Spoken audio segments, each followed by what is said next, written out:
नमो नमः। यद्विद्याविलासेन भूतभौतिकसृष्टयः तं नौमि परमात्मानं सच्चिदानन्दविग्रहं यदन्ते वासि पञ्चास्यैः निरस्ताः वेदिवारणाः तं प्रणौमि नृसिंहाख्यं यतीन्द्रं परमं गुरुं श्रीमद्वेङ्कटनाथाख्यान् वेलाङ्गुडिनिवासिनः जगद्गुरूनहं वन्दे सर्वतन्त्रप्रवर्तकान् येन चिन्तामणौटीका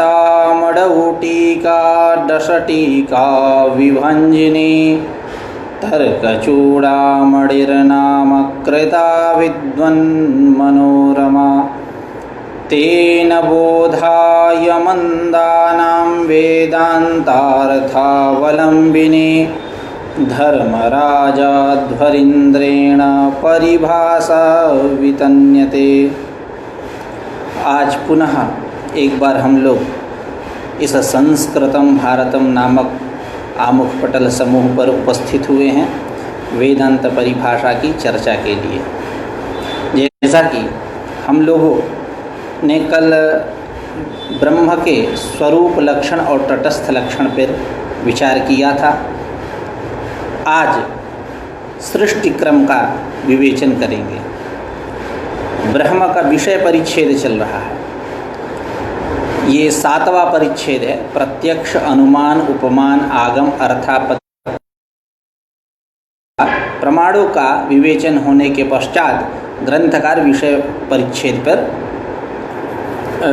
अपना विचार रखेंगे और हम लोग भी अपना विचार रखेंगे, हम लोग भी चर्चा करेंगे इस पर। तो कल तक ये बात चली थी कि घटः सन्, घटः भाति, घटः इष्टः। यहाँ घट में अस्तिता और भातिता और प्रियता, यह तीनों प्रतीत होता है। घटः सन्, घटः भाति, घटः इष्टः, क्योंकि इसका ब्रह्म के साथ ऐक्याध्यास है, तो उसकी जो अस्तिता, भातिता और प्रियता यहाँ प्रतीत होती है। ठीक उसी प्रकार एक पूर्व पक्ष हुआ था कि जैसे घट में अस्तिता, भातिता, प्रियता की प्रतीति हो रही है, तो दुखम इष्टम, वहाँ दुख के यहाँ प्रियता की प्रतीति होनी चाहिए, क्योंकि उसका भी उस ब्रह्म के साथ ऐक्याध्यास है। लेकिन ऐसा लोक में किसी को अनुभव नहीं होता है, ऐसा ज्ञान नहीं होता है, किसी को इष्ट नहीं है दुख। तो ग्रंथकार ने समाधान दिया था कि आरोपे तो निमित्तानुसरणम न तो निमित्तम अस्तिति आरोपः। आरोप में निमित्त का अनुसरण किया जाता है, ये नहीं कि निमित्त है इसलिए आरोप हम करते रहेंगे। तो उस दुखादि में सच्चिद अंश का अध्यास होने पर भी आनंदांश का अध्यास नहीं होता है, जिसके कारण दुखम इष्टम ऐसी प्रियता की प्रतीति नहीं होती है। इन तमाम विषयों पर कल हम लोगों ने चर्चा किया था। वही और जगत में जो नाम रूप अंशद्वय का व्यवहार जो होता है, बोलते हैं जगत को कि यह जगत जो है नाम रूपात्मक जगत है। तो यह नाम रूप अंशद्वय का व्यवहार होता है, क्योंकि अविद्या का जो परिणाम नाम रूप, उसके साथ उसका संबंध है जगत का, इसलिए इस जगत में नाम रूप अंशद्वय का व्यवहार होता है। अब ये अस्तिता, भातिता, प्रियता इत्यादि की चर्चा हो रही है और नाम और रूप की चर्चा हो रही है, तो ग्रंथकार ने एक श्लोक यहाँ प्रस्तुत किया। अस्ति भाति प्रियम रूपम नाम चेत्यंश पंचकम आद्यम त्रयम ब्रह्म रूपम जगद रूपम तत्वद्वयम। अस्ति, भाति, और प्रिय, ये और नाम और रूप, ये 5 अंश जो हैं, इन 5 अंशों में 3 अंश ब्रह्म के हैं, अस्ति, भाति और प्रिय, और नाम और रूप यह जो अंशद्वय है यह जगत का रूप है। इस प्रकार हम लोगों ने कल तक विवेचना किया। आज सृष्टि क्रम की चर्चा करते हैं ग्रंथकार के साथ साथ। अथ जगतो जन्मक्रमो निरूप्यते। ग्रंथकारेण जगतः जन्मक्रमः यानी सृष्टिक्रमः, उत्पत्तिक्रमः निरूप्यते। जगत का मतलब कार्यजात, प्रपंच, कहाँ से क्या उत्पन्न होता है, कैसी प्रक्रिया है, इन तमाम विषयों पर चर्चा करेंगे। तो ग्रंथकार कह रहे हैं तत्र सर्गाद्य काले परमेश्वरः सृज्यमान प्रपंच वैचित्र हेतु प्राणि कर्म सहकृतः अपरिमित अनिरूपित शक्ति विशेष विशिष्ट माया सहितः सन् नाम रूपात्मक निखिल प्रपंचम प्रथमं बुद्धौ आकलय्य इदं करिष्यामि इति संकल्पयति। तदैक्षत बहुश्याम प्रजायेय इति सो अकामयत बहुश्याम प्रजायेय इत्यादि श्रुते है। यानी सर्गाद्य काले, सृष्टि के प्रारंभ में वह जो परमेश्वर है, वह परमेश्वर सृज्यमान प्रपंच वैचित्र हेतु, सृज्यमान मतलब रचा जाने वाला, यह जो प्रपंच है उस प्रपंच की विचित्रता के कारण, वैचित्र है पर प्रपंच में विचित्रता है, प्रपंच सृज्यमान रचा जाने वाला जो यह प्रपंच है, उस प्रपंच के विचित्रता के कारण प्राणि कर्म सहकृतः सन परमेश्वर, प्राणियों के कर्म के साथ, क्योंकि प्राणियों के तत्तद कर्म भिन्न भिन्न होते हैं, जिससे योनि का निर्धारण होता है कि यह अमुक योनि में जाएगा, तभी इस संसार में विचित्रता आएगी। तो प्राणि कर्म सहकृतः अपरिमित अनिरूपित शक्ति विशेष विशिष्ट माया, यह सब माया के विशेषण है। माया कैसी?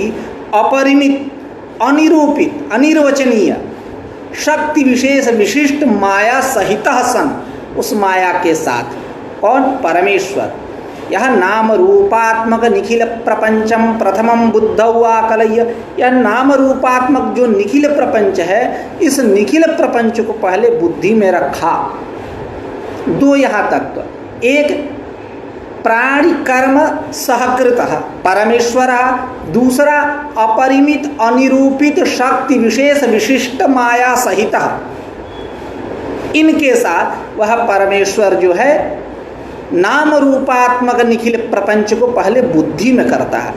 बुद्धि में आकलन करके इदं करिष्यामि इति संकल्पयति, मैं इसको बनाऊंगा, ऐसा संकल्प करता है। यानी आप व्याकरण से सुपरिचित होंगे ही, तो आप सिद्धांत कौमुदी जो ग्रंथ है उसका जो मंगलाचरण है, मुनित्रयम नमस्कृत्य तदुक्ति परिभाव्य च वैयाकरण सिद्धांत कौमुदीयम विरच्यते। तो कौमुदीयम विरच्यते, इयम कौमुदी विरच्यते ग्रंथकारेण भट्टोजी दीक्षितेन। तो अब जैसा कि लोक व्यवहार है, देखा जाता है इदमस्तु सन्निकृष्ट है, सन्निकृष्ट वस्तु के लिए इदम शब्द का प्रयोग होता है। अब वहाँ तो रची नहीं गई सिद्धांत कौमुदी, तो ग्रंथकार ने कैसे वहाँ इयम शब्द का प्रयोग किया? तो वहाँ टीकाकार कहते हैं भाविन्या अपि तस्याः बुद्ध्या विषयीकरणादीयमिति प्रत्यक्षवन्न निर्देशः। इन्हें अभी रची जाने वाली है, लेकिन बुद्धि में पहले उसको रख लिया, बना लिया ग्रंथकार कि कैसे इसका निर्माण करना है, कितने परिच्छेद करने हैं, क्या क्या विवेचन करना है। तब जब बुद्धि में आ गया तो इदम यह निर्देश उपपन्न हो जाएगा। ठीक उसी प्रकार यह जो परमेश्वर है, यह पहले बुद्धौ आकलय्य रखता है। किसको? नाम रूपात्मक प्रपंचम, नाम रूपात्मक प्रपंच को पहले बुद्धि का विषय बनाता है, बुद्धि में रखता है, बुद्धि से आकलन करता है, और इदम कैसा आकलन है?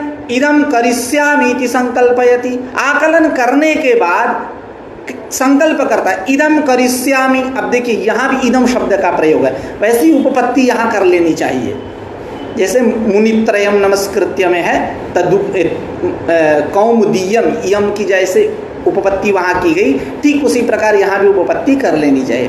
तो बुद्धि में आकलन करके इदम करिष्यामि इति संकल्पयति, मैं इसको बनाऊंगा, ऐसा वह परमेश्वर संकल्प करता है।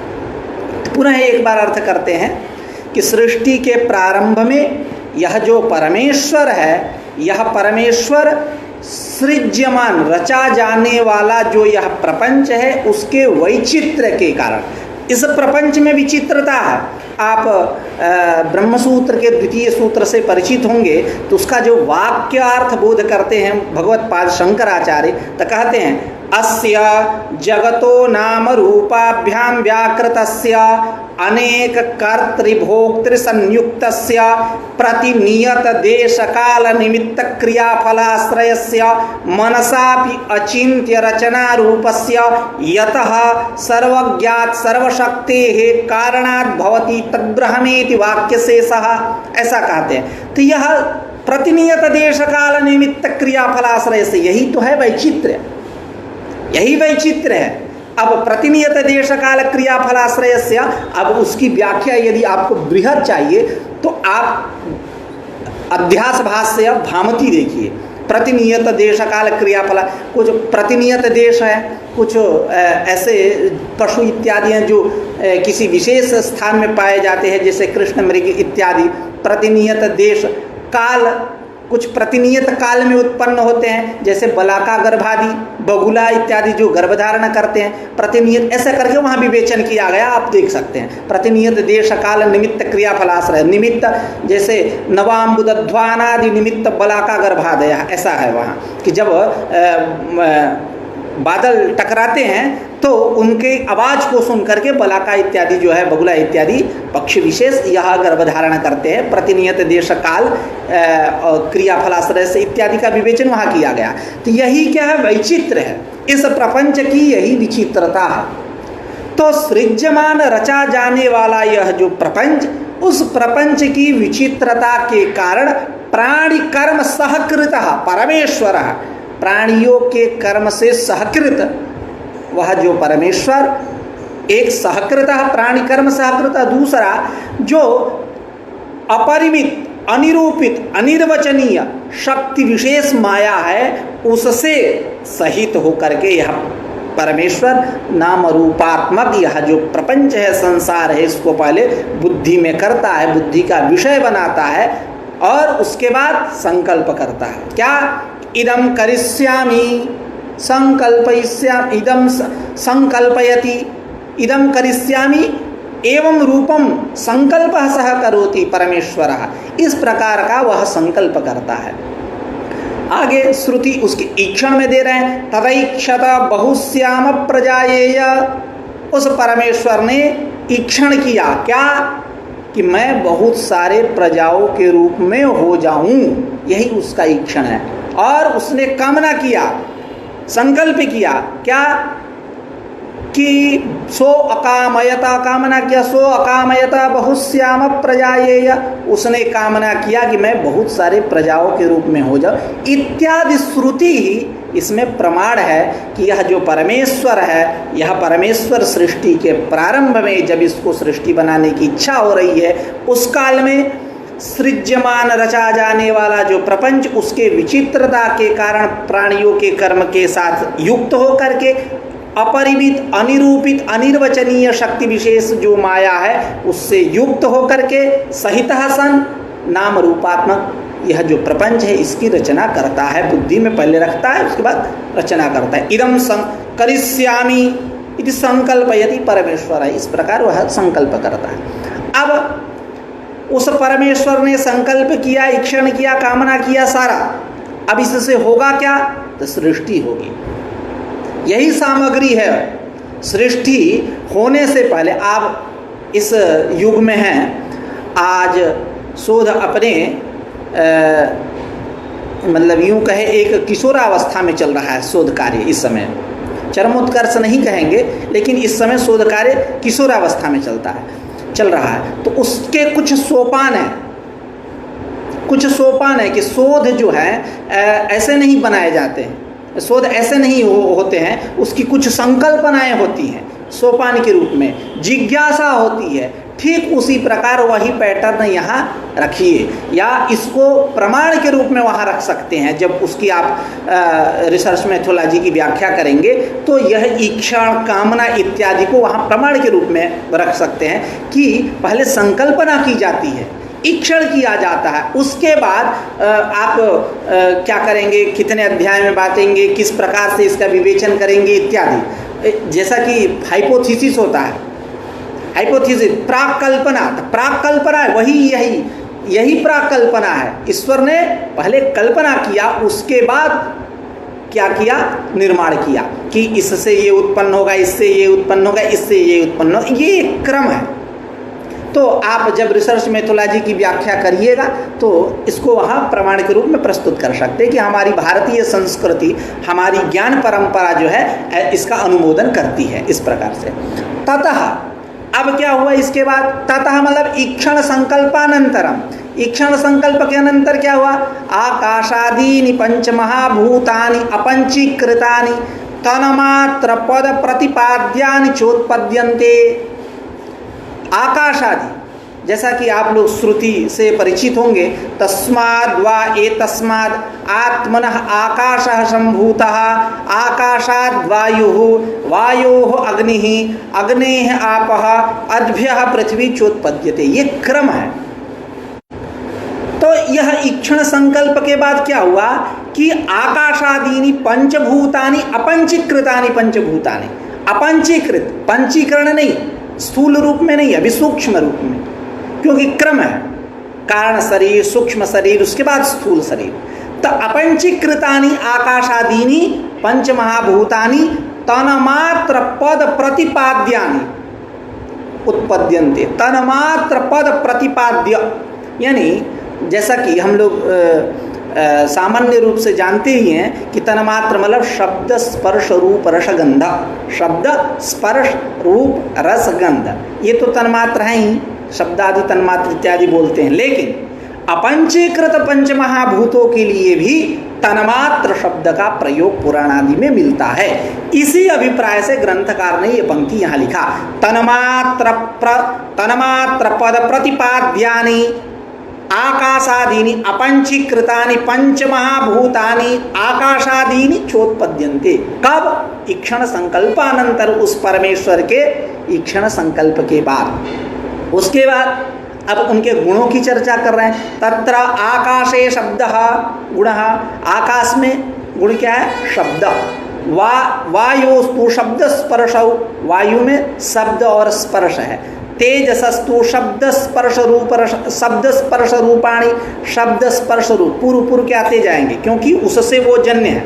आकाश से वायु, वायु से ये, तो जो आकाश के शब्द रहेंगे वो सर्वत्र निश्चित रहेंगे, और वायु इसका, आकाश को छोड़कर इसका जो स्पर्श है ये सर्वत्र निश्चित रहेगा। अवशिष्टांत जो 3 है। तो इस प्रकार तेजसस्तु शब्द स्पर्श रूपाणी, तेज के गुण कौन है? शब्द स्पर्श और रूप। अपाम तु, अब शब्दों नित्यम बहुवचनांत है। जल के गुण क्या है? शब्द स्पर्श रूप रस। पृथिव्यास्तु शब्द स्पर्श रूप रस गंध, ये मतलब गुण हैं इनके। अब यहाँ एक बात हो रही है कि जैसे आप तर्क संग्रह से परिचित होंगे तो वहाँ कहते हैं शब्द गुणकम आकाशम, शब्द गुण है यस्य तत्शब्द गुणकम आकाशम। यानी जब आप न्यायबोधिनी पदकृत्य पढ़ेंगे तो शब्द जो है केवल आकाश में रहता है, ऐसा वहाँ कहा गया। लेकिन ये इनकी एक विशेषता है, यह ग्रंथकार यहाँ कह रहे हैं कि शब्द जो है आकाश का ही केवल गुण है, ऐसा नहीं कह सकते। क्यों? वायुवादौ अपि तदुपलम्भात्, वायुवादि में भी, वायु इत्यादि में वायु, जल, पृथ्वी इत्यादि में, तेज इत्यादि में वायु, क्रम यही है, आकाश, वायु, तेज, जल, पृथ्वी। तो आकाश को में तो हो ही रहा है, वायु में भी, तेज में भी, जल में भी, पृथ्वी, सर्वत्र उपलब्धि हो रही है इनकी, तो हम कैसे कह सकते हैं कि यह आकाश का ही गुण है? तो यदि नैयायिकादि इस पे कहे कि उष्णम जलम के समान यह औपाधिक प्रतीति है, भ्रम है, तो आप नहीं कह सकते। जैसे उष्णम जलम, तो जल उष्ण है, तो जल उष्ण है, जल की तो उष्णता है नहीं, उसके तो वो धर्म है नहीं। शीत स्पर्शवत्यापः, वो तो स्पर्श करने पे ठंडा महसूस होगा, ये तो उसके धर्म है नहीं। तो क्या कहते हैं, उपाधिकृत उष्णता है वहाँ। चुल्लू परिधान आदि किया, बट लोही में रख करके गर्म इत्यादि हो गया, गैस पे रखा, चूल्हा इत्यादि पे रखा, गर्म हो गया, उपाधिकृत है। और यह जो है झूठ मूठ का है, भ्रम है इत्यादि, तो इसको आप नहीं कह सकते ऐसा। नचासो भ्रमः, क्यों? बाधकाभावात्। भ्रम यानी मिथ्या, तो मिथ्या का बाद ज्ञान निवर्तित तो उसमें जाना चाहिए, कोई बाधक नहीं बैठा, इसलिए नचासो भ्रमः, भ्रम है ऐसा नहीं कह सकते। इसी बात को ग्रंथकार कह रहे हैं, नच शब्दस्य आकाश मात्र गुणत्वम न, यानी शब्दस्य आकाश मात्र गुणत्वम न वायवादौ अपि तदुपलम्भात्, वायवादी में भी उसकी उपलब्धि होती है। न च असौ भ्रमः न असौ भ्रमः न भ्रम है ऐसा आप नहीं कह सकते। बाधकाभावात्, कोई बाधक नहीं है, कोई मतलब बाधक का अंतर नहीं है जिससे इस भ्रम का, मिथ्या का बाध किया जाए। आगे करें, इमानि भूतानि त्रिगुण माया कार्याणि त्रिगुणानि, यह जो पंच महाभूत है यह त्रिगुण माया के कार्य है। माया जो है वो त्रिगुणात्मिका है, सत्व रजस तमसाम साम्यावस्था है। यह प्रकृति प्रकरोति इति प्रकृति, सत्व रजसाम साम्यावस्था, सत्वरज और सत्वरजस तमसाम साम्यावस्था, सत्वगुण रजोगुण और तमोगुण की साम्यावस्था है। न तस्याह मूलांतर, मूल प्रकृति भी है, कोई उसका मूलांतर नहीं है, क्यों? अनवस्था प्रसंग हो जाएगा। तो एतावता यह जो माया है, श्रुति भी कहती है श्वेताश्वतर उपनिषद की, अजामेकाम लोहित शुक्ल कृष्णाम बह्वीः प्रजाः सृजमानां स्वरूपाः अजायेतां जुषमाणां भजन्ते जहत्येनां भुक्तभोगां नुमस्तान् इत्यादि नमामः। क्योंकि सांख्य तत्व कौमुदी में आचार्य वाचस्पति ने इसी श्वेताश्वतर उपनिषद के श्रुति को मंगलाचरण के रूप में वहाँ प्रस्तुत किया है, तो कुछ परिवर्तन किया उन्होंने, जैसे नमामः इत्यादि पदों को हटा करके नमस्तान इत्यादि पदों को रखा। तो खैर कोई बात नहीं। तो यह माया जो है त्रिगुणात्मिका है। तो इमानि भूतानि माया त्रिगुण कार्याणि, यह जो पंच महाभूत है आकाश आदि, यह त्रिगुण जो माया उसके कार्य है, इसलिए यह त्रिगुणानि कारण गुण प्रक्रमेण आएंगे, क्रम आएगा। तो जैसा कि आप मनोविज्ञान से परिचित होंगे ही शायद, तो मनोविज्ञान में वो अनुवांशिकता की बात आती है, मतलब चल रहा है एकदम, पिताजी के कुछ गुण छात्र मतलब पुत्र में आते हैं, ऐसा अनुभव भी सिद्ध है। तो ठीक उसी प्रकार जो माया त्रिगुणात्मिका है उससे जन्य जो है वो भी त्रिगुणात्मक हैं। इसी को शास्त्रीय भाषा में कारण गुण प्रक्रमेण ऐसा बोल सकते हैं। तो अनुवांशिकता में एक ये भी प्रमाण आप रख सकते हैं। खैर आपकी इच्छा। हम लोग का काम ही क्या है? शास्त्र से टैली खिलाना, अनुमोदन करना, मतलब एकदम टैली बनाना कि ये शास्त्रानुमोदित है। चलिए, और आज के आधुनिक विद्वान ऐसा करते भी हैं। तो इमानि भूतानि त्रिगुण माया कार्याणि, यह जो भूत हैं यह त्रिगुण माया के कार्य हैं, त्रिगुणानि।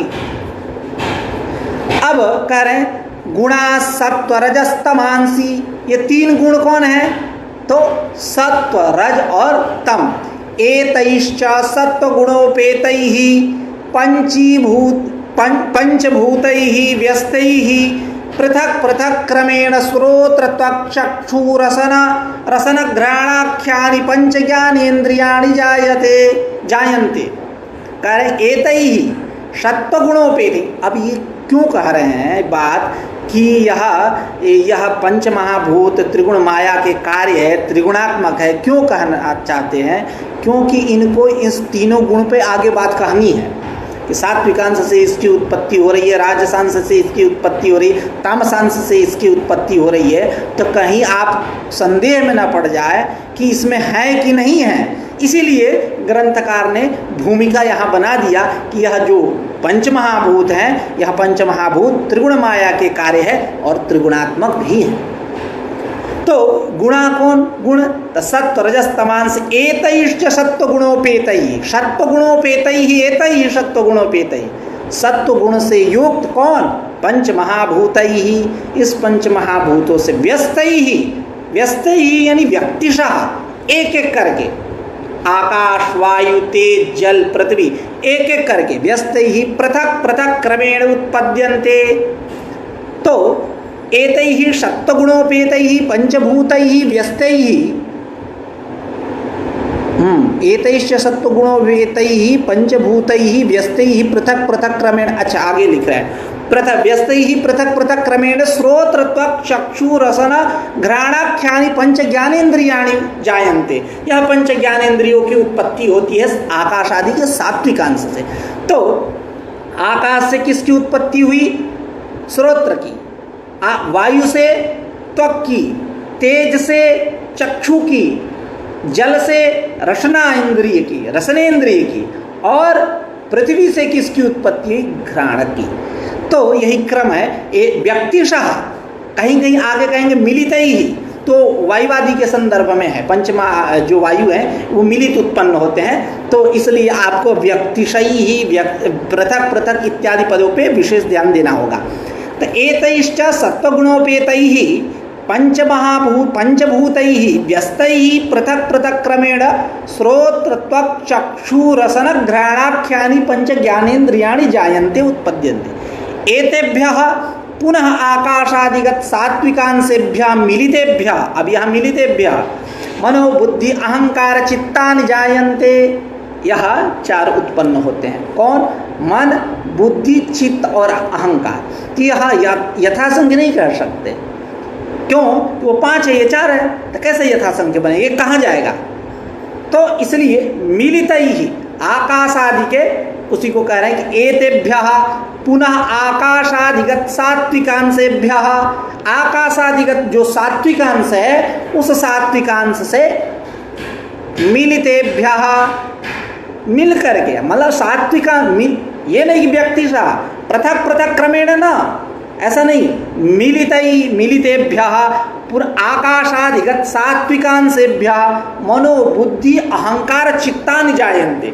मन, बुद्धि, अहंकार और चित्त। मन का विषय क्या है? संकल्प विकल्प करता है। बुद्धि कैसी है? अध्यवसायात्मिका है, निश्चयात्मिका है। अहंकार गर्वात्मक है, गर्व। चित्त स्मरण, जैसा कि हम लोगों ने चर्चा किया था प्रत्यक्ष परिच्छेद में, मनोबुद्धिरहंकारश्चित्तं करणमान्तरं संशयो निश्चयो गर्वः स्मरणं विषयायि में एकमपि अंतःकरणं मन इति बुद्धि इति चित्तमिति, मन इति बुद्धि इति चित्तमिति अहंकार इति च व्याख्यायते। ऐसा हम लोगों ने चर्चा किया था। तो अब यहाँ एतेभ्यः पुनः आकाशादिगत सात्विकांशेभ्यः, आकाशादि के सात्विकांश से मिल करके मन बुद्धि अहंकार इस और चित्त, यह चार अंतःकरण की उत्पत्ति होती है। अब अधिष्ठात्री देवताओं की चर्चा चल रही है कि इन इंद्रियों के ये अधिष्ठाता हैं। तो वही कह रहे हैं श्रोत्रादीनां पंचानां क्रमेण दिग्वातार्क वरुणाश्विनो अधिष्ठात्री देवताः। जो स्रोत त्वक् चक्षु जिह्वा घ्राणाख्यानि पंच ज्ञानेन्द्रियाणि, ये जो पंच ज्ञानेन्द्रिय हैं, इन पंच ज्ञानेन्द्रियों के क्रमशः अधिष्ठाता हैं। कौन? तो स्रोत्र के अधिष्ठाता कौन? दिक्, दिशा। दिशा का संबंध शब्द के साथ है, ध्यान दे, ये अनुभव सिद्ध भी बातें हैं। वाक स्पर्श का, स्रोत्र त्वक्, त्वक् का किसका? वायु के साथ। स्रोत उसके अधिष्ठाता वायु होंगे। स्रोत त्वक् चक्षु, चक्षु के अधिष्ठाता सूर्य, तेज अर्क जिसको बोलते हैं, और जल, जल के मतलब स्रोत त्वक् चक्षु जिह्वा, जिह्वा इसके अधिष्ठाता देवता कौन है? वरुण। जैसा कि कहा जाता है ना कि आप वृष्टि इत्यादि नहीं हो रही है तो आप वरुण देवता को उद्देश्य करके जब तप होम आदि करिए तो वृष्टि होगी। तो सब संबंधित हैं, मतलब जैसा विषय वैसा देवता। तो दिग्वातार और अश्विन, स्रोत, त्वक, चक्षु, जिह्वा, घ्राण, घ्राणेन्द्रिय, नासिका, इसके अधिष्ठाता देवता कौन है? तो कह रहे हैं अश्विनी कुमार, दोनों युगल। तो उसी को कह रहे हैं श्रोत्रादीनाम पंचानाम इंद्रियाणाम ज्ञानेन्द्रियाणाम क्रमेण दिग्वातार्क वरुणाश्विनो अधिष्ठात्र देवता, ये इनके अधिष्ठात्र देवता हैं। मन आदीनाम चतुर्णाम क्रमेण चंद्र चतुर्मुख शंकराच्युता अधिष्ठात्र देवता। मन आदि जो चार हैं अंतःकरण, इनके भी क्रमशः अधिष्ठाता हैं, अधिष्ठात्री देवता है। कौन कौन? तो मन के अधिष्ठाता कौन है? चंद्रमा। इसीलिए जो ज्योतिषी होंगे यहाँ, ज्योतिष को जानते होंगे, वो इस बात को ढंग से समझेंगे। जैसा कि देखिए राहुल जी आ गए, तो राहुल जी बहुत ही अच्छे ज्योतिष को जानते हैं, राहुल वैदिक जी। तो ये मन चंद्रमा नीच हो तो बालक चंचल होता है, ऐसा मतलब ज्योतिष जो जानते हैं वो समझेंगे। तो मन के अधिष्ठात्री देवता कौन है? चंद्रमा। मन के बाद बुद्धि, बुद्धि के अधिष्ठात्री देवता कौन है? चतुर्मुख शंकर। बुद्धि मतलब सरस्वती, सरस्वती का कहीं ना कहीं संबंध है ब्रह्मा के साथ, चतुर्मुख के साथ। और उसके बाद अहंकार, अहंकार अब पूछना नहीं है, अहंकार आया तो बस काशी याद आ गई, महादेव। उसके अधिष्ठात्री देवता कौन है? शंकर। और चित्त, चांद, स्वांत सुखाय तुलसी रघुनाथ गाथा, चित्त। तो इसका विषय क्या? स्मरण। इसके अधिष्ठात्री देवता कौन होंगे? कौन इसके योग्य हैं? भगवान अच्युत, विष्णु। तो कहीं ना कहीं इन सब का संबंधित मतलब अर्थतः है, न तो केवल शब्दतः। जैसा कि कहते हैं ना वेदांसार में, अर्थतोप्यद्वयानंदानतीत द्वैत भानतः गुरुनाराध्य वेदांत सारम बक्षे यतामति। तो अर्थतः न तो शब्दतः, अर्थतः। जैसे मेरा नाम धीरज है, तो धीरज है, केवल नाम से धीरज हूँ तो शब्दता। धैर्यता भी हो तब माना जाए कि हाँ अन्वर्थ संज्ञा है इनकी। अर्थता, जैसे अब वरुण जी हैं, राहुल जी, राहुम लाती थी राहुलहा।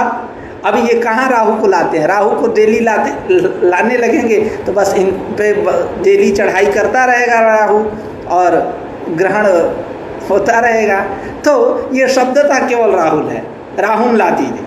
अब वरुण, तो वरुण किसी का नाम है, इन्हीं का नाम है वरुण।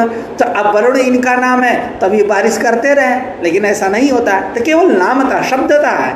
कुछ लोग होते हैं अर्थता, जैसे किसी का नाम है अमर सिंह, अमर गए, तो वो केवल नाम से शब्दता अमर सिंह है, अर्थता नहीं है। ब्रह्मचारी जी हैं, अब ब्रह्मचारी जी के 5 बच्चे हैं, तब अर्थता वो ब्रह्मचारी नहीं है। सन्यासी जी हैं, रहते हैं सहल महल में रहते हैं, तो केवल नाम के वो मतलब नामतः, शब्दतः, न तो अर्थतः। खैर, तो इनका कहीं ना कहीं संबंध देवताओं के साथ है। मन आदीनाम चतुर्णाम क्रमेण चंद्र चतुर्मुख शंकराच्युता अधिष्ठात्र देवता।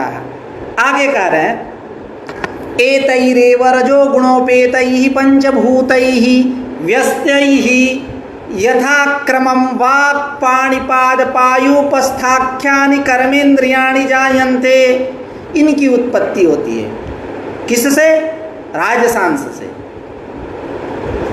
एतैः रजोगुणोपेतैः पंचभूतैः, जब रजोगुण से मतलब ये जो बातें हो रही हैं, सत्व गुणोपेते ही, रजोगुणोपेते ही, तमोगुण, ये कहीं थोड़े गए हैं, ये तो इसी में है।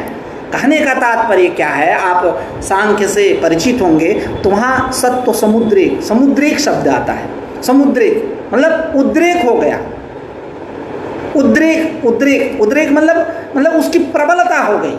वो मतलब जैसे उद्रेक को यदि दूसरे शब्दों में समझना है उदाहरण पूर्वक, तो एक आपको बताता हूँ उदाहरण। जैसे कुआं है, या आप कोई एक ऐसा स्थान जिससे नीचे स्रोत आता हो पानी का, ऊपर से मिट्टी उट्टी हो हल्की हल्की, और जब ज़्यादा फोर्स रहेगा तो क्या होगा, मिट्टी उट्टी हट के एकदम फुहारा स्टार्ट हो जाएगा। तो यही उद्रेक का समझना चाहिए। सत्व समुद्रेक मतलब उद्रेक मतलब उसको बाकी जो दबे थे रजोगुण और तमोगुण ये हट गए, वो सत्वगुण की प्रबलता हो गई, वो फुहारा निकल गया उसके समान। तो मतलब प्रबलता मतलब अन्य की दुर्बलता और उसकी प्रबलता। तो रजो एतै ही रजोगुणोपेतै ही, रजोगुणोपेतै ही, जब रजोगुण की प्रबलता रहेगी, रजोगुण से युक्त जो पंचमहाभूत, इनसे पंचमहाभूतै ही व्यस्तै ही व्यक्तिशः यथाक्रमं यथासंख्यमुर्देशः समानं क्रमशः वाक् पाणिपाद पायुपस्थाख्यानि कर्मेंद्रियाणि जायन्ते। इन कर्मेंद्रियों की उत्पत्ति होती है। कौन कौन? वाक्, पाणि, पाद, पायु और गुह्य देश पायु यानी, और उपस्थ उपस्थ मतलब जननेन्द्रिय में ध्रम इत्यर्थ स्ट्रन प्रत्यय। तो वाक् पाणिपाद पायुपस्थाख्यानि कर्मेंद्रियाणि जायन्ते, ये कर्मेंद्रियों की उत्पत्ति होती है आकाश आदि के राजसांस से। तेषां च क्रमेण वहनी इंद्र उपेंद्र मृत्यु प्रजापतयो अधिष्ठात्र देवताः, इनके भी अधिष्ठात्र देवता हैं। कौन कौन अधिष्ठात्री देवता है? तो क्रमशः वाक्य वाणी के अधिष्ठात्री देवता वहनी, और पाणी के पाणी यानी हाथ, उसके अधिष्ठात्री देवता कौन है? इंद्र। और पाद पाद के अधिष्ठात्री देवता कौन है? उपेंद्र। और पायु पायु के अधिष्ठात्री देवता कौन है? मृत्यु। उपस्थ के अधिष्ठात्री देवता कौन है? प्रजापति। तो वचनादान विहरणोत्सर्गानंदाश्च इनके विषय हैं। तो एतैरेव रजोगुणोपेतैः पंचभूतैः व्यस्तैः व्यक्तिशः पृथक् पृथक् क्रमेण इत्यर्थः। यथा क्रमं वाक् पाणिपाद पायुपस्थाख्यानि कर्मेन्द्रियाणि जायन्ते तेषां च कर्मेन्द्रियाणां क्रमेण वहनी इंद्र उपेंद्र मृत्यु प्रजापतयो अधिष्ठात्र देवताः, यह इनके अधिष्ठात्र देवता है। आगे कह रहे हैं रजोगुणोपेतैः पंचभूतैः मिलितैः पंचवायवः प्राणापान व्यानोदान समानाख्याः जायन्ते। जब रजोगुण का से युक्त ये पंचमहाभूत रहेंगे, तब रजोगुणोपेतैः पंचमहाभूतैः, इनसे मिलितैः मिल करके, देखिए 5 वो हैं और 5 वायु भी हैं, तो यहाँ यथासंख्य नहीं कर रहेंगे, मिलितैः। इसलिए अब मैंने शुरू में कहा कि व्यक्तिशः इत्यादि पदों का और मिलितैः पदों का ध्यान से विवेचन करना है। तो मिलितैः रजोगुणोपेतैः पंचमहाभूतैः मिलितैः मिल करके क्या?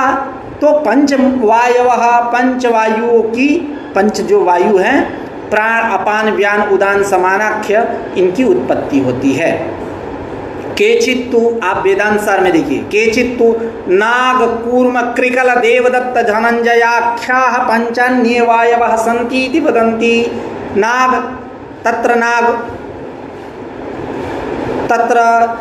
नाग के विषय में कहते हैं केचित्तु नाग कूर्म कृकल देवदत्त धनंजयाख्या पंचान्यः धनंजयाख्या पंचान्ये वायवः सन्ति इति। तत्र नाग उद्गीरणकरः उल्टी इत्यादि, नाग उद्गीरणकरः कूर्म उन्मीलनकरः, जैसे उन्मीलन जैसे ये पपनी है आँख के ऊपर, ऐसा ऐसा जैसे किसी को गैस वैस हो जाते हैं तो आँख में जलन होने लगती है, तो ऐसे ऐसे करता है तो बहुत आनंद उसको महसूस होता है। तो ये उन्मीलन कर रहा है, ये भी यहाँ भी वायु है। और कौन सी वायु? कूर्म, नाग कूर्म उन्मीलन करा। नाग कूर्म कृकलः क्षुत्करः, क्षुधा लगी है, भूख लगा है, यह जो कौन सी वायु कर रही है? तो नाग कूर्म कृकल। देवदत्तः जृंभणकरः, देवदत्त नामक वायु जृंभणकर जमाइयाना। धनंजयः पोषणकरः, धनंजय नामक वायु कैसी है? पोषण करने वाली। हृदय प्राणः उदेपानः समानः नाभिमंडले उदानः कंठदेशे तो व्यानः सर्वशरीरकः, ऐसा भी मिलता है। ये हृदय देश में जो वायु है वो प्राण है, गुदा देश में जो वायु है अपान है, नाभिमंडल में जो वायु है वो समान है, कंठ देश में जो वायु है वो उदान है, और व्यान जो संपूर्ण शरीर में विश्व गतिमान जो है वह व्यान है। अब इनका लक्षण क्या है तो यहाँ बतलाया जा रहा है। तत्र कहे कि रजोगुणोपेतैः पंचभूतैरेव मिलितैः पंचवायवः प्राणापान व्यानोदान समानाख्याः जायन्ते। तत्र प्राग्गमनवान् वायुः प्राणः नासाद्यस्थानवर्ती। प्राग्गमनवान जो वायु है वह, उसको हम बोलेंगे प्राण। यह वायु कहाँ रहता है तो नासिका स्थान में, नासाद्य स्थान आदि से लेंगे नाभि पर्यंतम, नासादि स्थानवर्ती है। अब थोड़ी सी चर्चा करें तो प्राग्गमनवान का तात्पर्य क्या है? सर्वदा ऊर्ध्वगतिमान, सर्वदा ऊर्ध्वगतिमान, हमेशा ऊपर की तरफ। अब देखिए आगे ऊर्ध्वगतिमान कहेंगे, ऊर्ध्वगतिमान उत्क्रमण वायु उदान, तो अब यहाँ सर्वदा ऊर्ध्वगतिमान करना है क्योंकि अतिव्याप्ति हटानी है। अतिव्याप्ति हटानी है, कैसी अतिव्याप्ति हटानी है तो जब वायु प्राण निकलता है तो वहाँ भी तो ऊर्ध्वगति होती है प्राण की। वैकुंठ में जाएगा, जहाँ जाना है जाए, वेदांतियों के यहाँ कहीं जाता होता नहीं। कहाँ न तस्य प्राणा होत क्रामंती अत्रैव समवलीयन्ते। खैर, तो इसी ब्रह्म में उसके प्राण मिल जाते हैं। तो जो ऊर्ध्वगतिमान से यहाँ तात्पर्य, प्राग्गमनवान मतलब ऊर्ध्वगतिमान। कैसा ऊर्ध्वगतिमान? सर्वदा ऊर्ध्वगतिमान। सर्वदा ऊर्ध्वगतिमान कहने से क्या होगा? उत्क्रांति समये उदानस्य ऊर्ध्वगतिमत्वेपि नाति प्रसंगा। उत्क्रांति समय में जब प्राण निकल रहा है उस समय उदान वायु जो है वो ऊर्ध्वगतिमान है, तो ऊर्ध्वगतिमत्वेपि न अति प्रसंग, अति प्रसंग नहीं होगा, अति व्याप्ति नहीं होगी, क्योंकि वो सर्वदा ऊर्ध्वगतिमान नहीं है, केवल उत्क्रांति काल में ही वो ऊर्ध्वगतिमान है। तो इस प्रकार ऐसा अर्थ कर लेना चाहिए। प्राग्गमनवान मतलब ऊर्ध्वगमनवान, ऊर्ध्वगमनवान मानी सर्वदा ऊर्ध्वगमनवान, ऐसा अर्थ करेंगे। ऐसा अर्थ करने से उदान में कोई अतिव्याप्ति नहीं होती। प्राणः वायु प्राणो भूत्वा नासिके प्राविशत, जो कहते हैं नासादि स्थानवर्ती। कहाँ रहता है वायु? यह नासिका प्रदेश में। यानी एक श्रुति है तैत्तिरीय उपनिषद की, कह रहे हैं कि वायु प्राणो भूत्वा, वायु जो है प्राण होकर के। जैसा कि आप तर्क संग्रह से परिचित होंगे तो उसमें कहते हैं कि सच प्राण एकोपि उपाधिभेदात् प्राणापानादि संज्ञाम लभते, इत्यादि संज्ञाओं को प्राप्त करता है उपाधि भेद के कारण। तो वायु प्राणो भूत्वा नासिके प्राविशत, वायु जो है प्राण होकर के नासिका में प्रवेश करता है। इति ऐतरेय श्रुति अनुसृत्य आह नासादि स्थानवर्ती। अब यहाँ आदि से क्या लेना है? तो नाभ्यादि नासिका पर्यंतानि स्थानानि आदि पदार्थ, यही नाभि से लेकर के नासिका से लेकर के नाभि पर्यंत इत्यादि सारे जो स्थान है, यही आदि पद का यहाँ तात्पर्य है कि इन सब स्थानों में रहता है। अर्वागमनवान अपानः, अर्वागमनवान नीचे की तरफ, अर्वागमनवान जो है उसको हम बोलते हैं अपान वायु। इसका स्थान क्या है? तो पायवादि स्थानवर्ती, यहाँ भी आदि से वही पायु से लेकर के नाभि इत्यादि पर्यंत स्थान लेना है। पायवादि स्थानवर्ती यह अपान है। तो अब अर्वागमनवान का तात्पर्य क्या है? अधोगमनवान। नाभ्यादि पायु पर्यंत स्थानानि आदि पदार्थ, नाभि से लेकर के पायु पर्यंत, यह आदि पद का अर्थ है। तथा च ऐतरेय श्रुति, ऐतरेय श्रुति के मृत्यु अपानो भूत्वा नाभिम प्राविशत, मृत्यु जो है यह अपान होकर के, अपान वायु होकर के नाभि देश को प्रवेश करता है। व्यान, व्यान क्या है? तो कह रहे हैं विश्वगतिमान व्यानः, जो विश्वगतिमान है अर्थात सर्वतोगमनवान जो है उसको हम बोलते हैं व्यान नामक वायु, जो अखिल शरीरवर्ती संपूर्ण शरीर में रहता है। उस पे कह रहे हैं तो व्यानम लक्ष्यति विश्वगिति, विश्वगमनवान सर्वतः गमनवान, यह व्यान हुआ। विश्वगतिमान व्यानः अखिल शरीरवर्ती।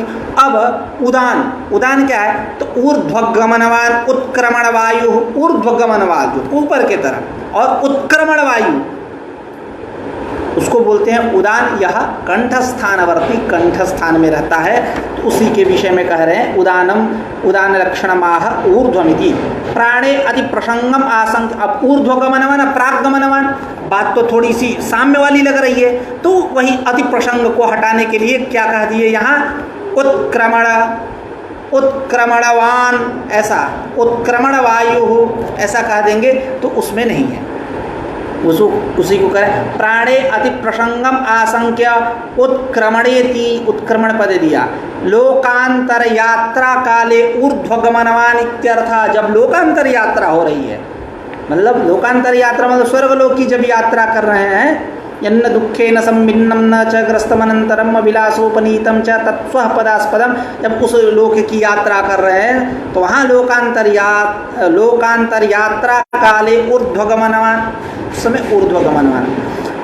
अत एकया ऊर्ध्वम उदानः पुण्येन पुण्यलोकम नयति, पुण्येन पुण्यलोकम नयति।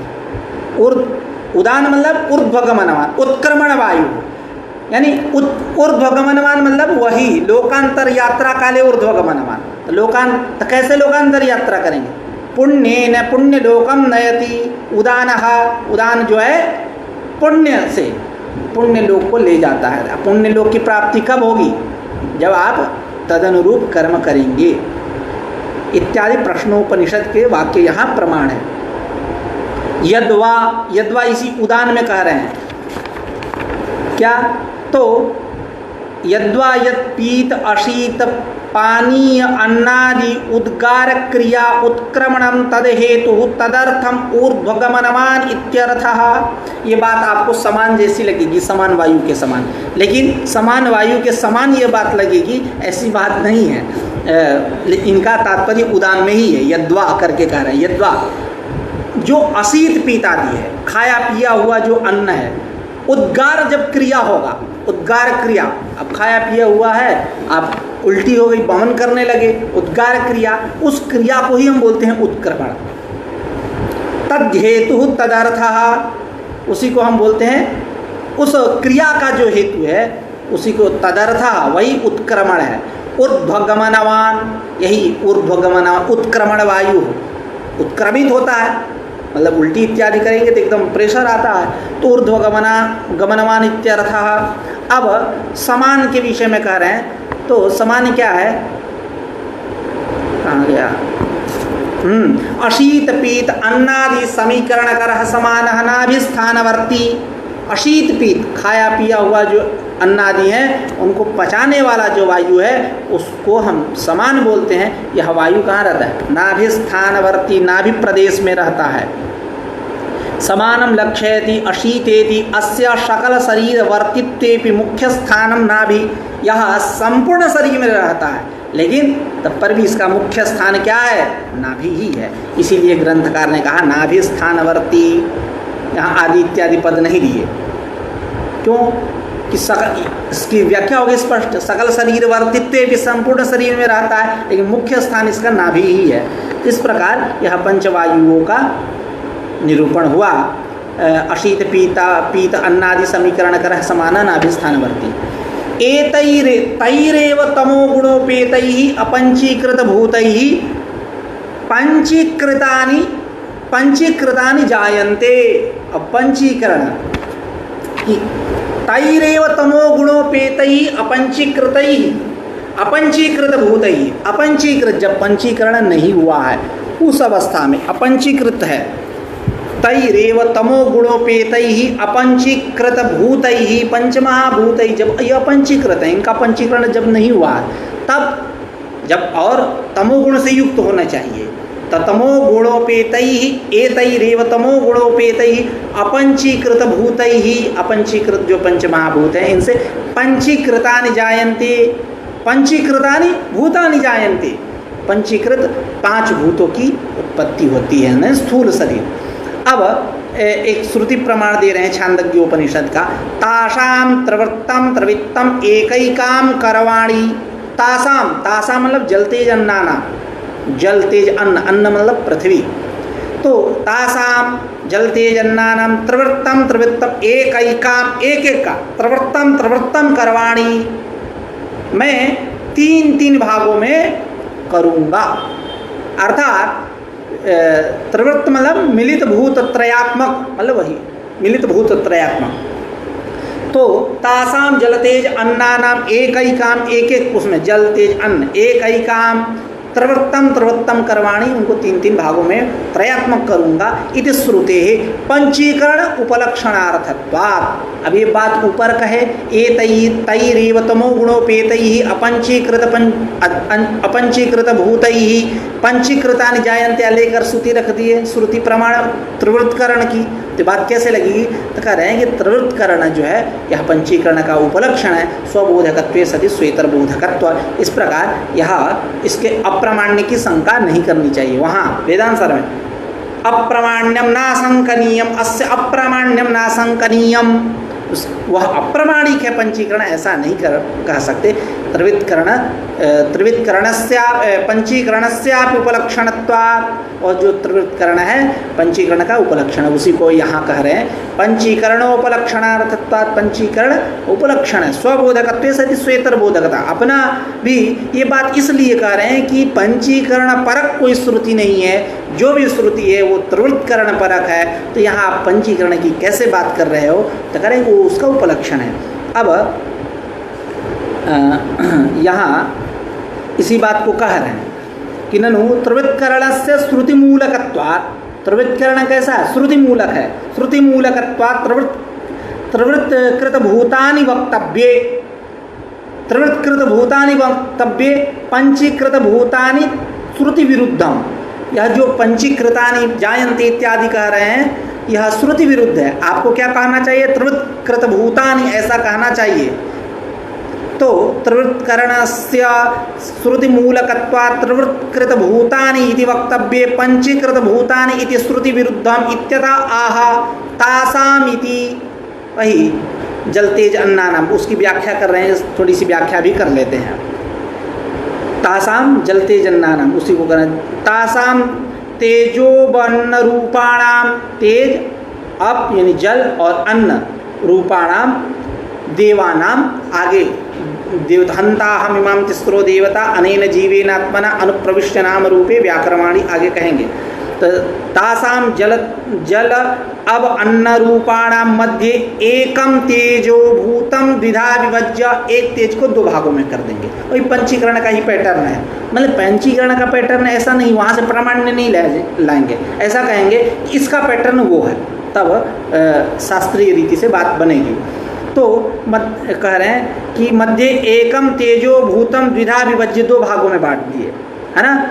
तयोर एकम पुनर्, इनमें एक को पुनः द्विधा विभज्य, दो भागों में बांट कर देंगे। फिर तयोः अंशयोः अवन्नयोः संयोजनम, इसके जो दो भेद किए उस जल और तेज में लेकर के अब में यानी जल में और अन्न यानी पृथ्वी में संयोजन कर देंगे, मिला देंगे। यही त्रिवृत्तकरण है। ठीक उसी प्रकार तथा जलम द्विधा विभज्य, जल को दो भागों में कर लेंगे। उसके बाद तयोर एकम भागम पुनर्द्विधा विभज्य, उसके एक भाग को पुनः दो भागों में बांटेंगे। उसके बाद उन दोनों अंश को तेज और पृथ्वी से मिला देंगे। एवं पृथ्वी द्विधा विभज्य, पृथ्वी को भी दो भागों में करेंगे। उसके बाद उसमें एक भाग को पुनः दो भागों में करेंगे। उसके बाद उन दोनों अंशों को जल और तेज से मिला देंगे। यही है त्रिवृत्तकरण। त्रिवृत्तम एकैकाम कर्वाणि इति श्रुति। यद्यपि छांदोग्ये त्रिवृत्तकरणम उक्तम, त्रिवृत्तकरण कहा गया, तथापि तदवाक्यस्य उक्त भूत पंच उत्पत्ति अनुसारित्वा, है ना। वह जो श्रुति वाक्य है वो कैसे है? तदवाक्यस्य श्रुतिवाक्यस्य उक्त भूत पंच उत्पत्ति अनुसारित्वा, यह जो पंच महाभूत हैं, ठीक वही पैटर्न है, ठीक तदनुसारी है। तदवाक्यस्य उक्त भूत, यह पंच महाभूत, उक्त भूत पंच उत्पत्ति अनुसारित्वात् तस्याः श्रुते पंचभूत उत्पत्ति परत्वेन, पंचभूत उत्पत्ति परक है, ऐसा सूत्रकार ही सिद्धांति तत्व, सूत्रकारों के द्वारा, दार्शनिकों के द्वारा सिद्धांतित किया गया है। इति त्रिवृत्तकरणस्यापि पंचीकरण उपलक्षणार्थत्वम न्यायम। त्रिवृत्तकरण जो है वो पंचीकरण का उपलक्षण है, यह मानना ठीक है, क्योंकि उत्पत्ति जो है तदनुसारी ही है। तो इसी बात को, इन तमाम बातों को ध्यान में रखते हुए ग्रंथकार कह रहे हैं तैरेव तमो गुणोपेतैः अपंचीकृत भूतैः पंचीकृतानि जायन्ते, पंच महाभूतानि जायन्ते इति शेषः जोड़ लेंगे।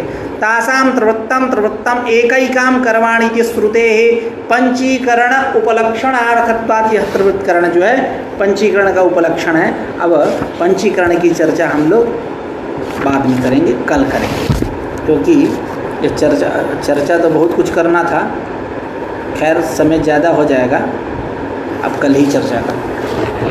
आज का पाठ यही रखते हैं, कल पुनः एक नई ऊर्जा से मिलते हैं। नमस्कार।